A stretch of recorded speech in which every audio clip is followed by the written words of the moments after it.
लालू यादव के द्वारा लोकसभा चुनाव के जरिए ही 2025 के विधानसभा चुनाव की भी रूपरेखा तैयार कर ली गई है और इसमें वे नीतीश कुमार के कोर वोटरों को अपनी ओर खींचने के लिए एक नया समीकरण तैयार किया है, एक नया साजिश उन्होंने रची है और आज उसी का हम भंडाफोड़ करने जा रहे हैं। और यह साजिश है जातीय समीकरणों का बदलता खेल लोकसभा चुनाव में। उसके जो रिजल्ट आए हैं, उसके जो परिणाम आए हैं, उसे हम आपको उदाहरण के रूप में प्रस्तुत करेंगे। उदाहरण देकर आपको हम बताएंगे कि आखिर इसमें कहीं न कहीं आनाकानी हुई है और मामला गड़बड़ होता हुआ दिख रहा है। नीतीश कुमार की बात करें तो इनकी पुरानी परंपरा रही है, पुराने इनके कैडर वोटर्स रहे हैं कुर्मी और कुशवाहा।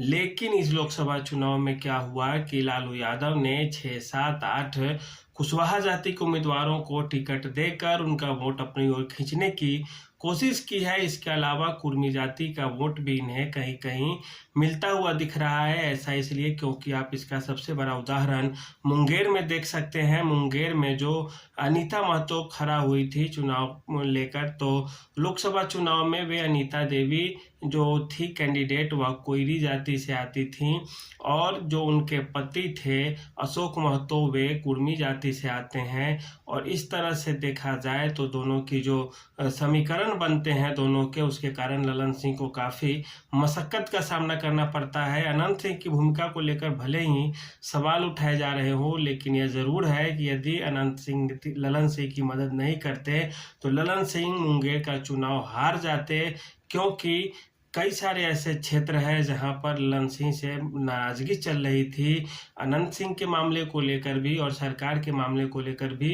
और वैसी बात में यदि मामला फंसता तो ललन सिंह चुनाव हारते, और यदि ललन सिंह चुनाव नहीं हार रहे थे तो फिर उनके जो जीत का जो अंतर है वह काफ़ी कम है। 70, 80, 90 हज़ार वोट कोई मायने नहीं रखते। जो ललन सिंह 2.5 लाख 3 लाख वोटों से जीतते थे, उनकी यदि ऐसी स्थिति आती है तो इसका मतलब है कहीं न कहीं नाराजगी है, क्योंकि मुंगेर लोकसभा क्षेत्र में भूमिहार बहुल लोकसभा क्षेत्र है। इसके अलावा यदि अन्य पिछड़ी जातियां और पिछड़ी जातियां वोट अगर किया है ललन सिंह को, तो फिर मार्जिन इतना कम आखिर कैसे रह गया? क्या जो राजद की जो प्रत्याशी थी अनीता देवी, उन्होंने या उन्हें जो कुर्मी और कुशवाहा जाति का वोट नहीं मिला, तो इस अपने आप में एक बड़ा सवाल पैदा करता है। अन्य जगहों पे भी जहां कुशवाहा जाति के उम्मीदवार राजद के द्वारा उतारे गए थे, उसकी भी बात यदि आप करें तो आप देखते हैं कि सीधे सीधे मामला उल्टा दिख रहा है। नीतीश कुमार के कुर्मी और कुशवाहा की बात करें तो इनकी संख्या लगभग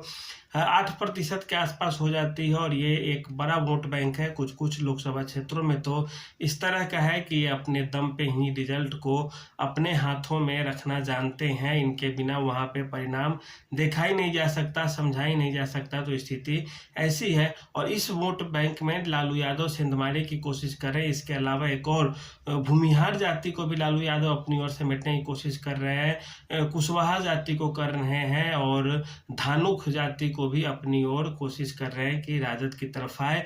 और अगर ये समीकरण सही में बनता है तो फिर अगले विधानसभा चुनाव में 2025 में तेजस्वी को मुख्यमंत्री बनने से कोई भी रोक नहीं सकता, क्योंकि इससे पहले ही वे माई समीकरण पे काम कर रहे हैं। मुस्लिम यादव उन्हें वोट करते हैं और इसके अलावा यदि कुशवाहा, कुर्मी और भूमिहार जैसी जातियां साथ अगर जुड़ गई राजद के, तो ऐसी स्थिति में नीतीश कुमार के लिए भी, भाजपा की गठबंधन के लिए भी, भाजपा के लिए भी, सारे पार्टियों के लिए एक तरह से चुनौती खड़ा हो जाएगी और सारी पार्टियां मिलकर के भी उस समीकरण का मुकाबला नहीं कर सकती। लालू यादव पुराने खिलाड़ी है, मजे हुए खिलाड़ी है, बैठे बैठे रणनीति बनाते हैं। नीतीश कुमार भी पुराने हैं।